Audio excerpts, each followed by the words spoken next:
রংপুরের পীরগাছায় যাত্রীবাহী পদ্মরা কমিউটার ট্রেনের ৬টি বগি লাইনচ্যুত হয়েছে। এ ঘটনায় সারা দেশের সাথে রংপুর, লালমনিরহাট, কুড়িগ্রামের আন্তনগর, লোকাল ও মেইল ট্রেন সম্পূর্ণ এবং ৪ জেলার আংশিক রেল যোগাযোগ বন্ধ হয়ে গেছে।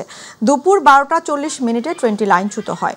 দুপুর ১২:৩০টার দিকে লালমনিরহাটগামী পদ্মরা কমিউটার ট্রেনটি ঢাকাগামী লালমনিরহাট এক্সপ্রেসের সঙ্গে ক্রসিংয়ের জন্য পীরগাছা রেল স্টেশনে ২ নং লাইনে অবস্থান করে। ক্রসিং শেষে সেটি লালমনিরহাটের উদ্দেশ্যে গমনের জন্য লাইন পরিবর্তন করার সময় একটি পয়েন্ট ভেঙে ট্রেনটির ৬টি বগি লাইনচ্যুত হয়ে যায়।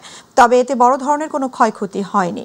স্টেশন কর্তৃপক্ষ জানিয়েছে, দুর্ঘটনা কবলিত ট্রেনটি উদ্ধার করার জন্য সংশ্লিষ্ট ট্রেন লালমনিরহাট থেকে রওনা দিয়েছে।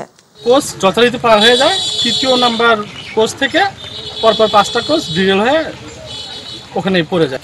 লাইনচ্যুত হওয়ার মূল কারণটা স্যাররা আসবেন, তদন্ত করবেন, তো এরপরে আসলে বলা যাবে মানে লাইনচ্যুত হওয়ার মূল কারণ। আমাদের পয়েন্ট সব ঠিকঠাক ছিল, এখন পর্যন্ত পয়েন্ট ঠিক আছে, পয়েন্টের কোনো সমস্যা নেই।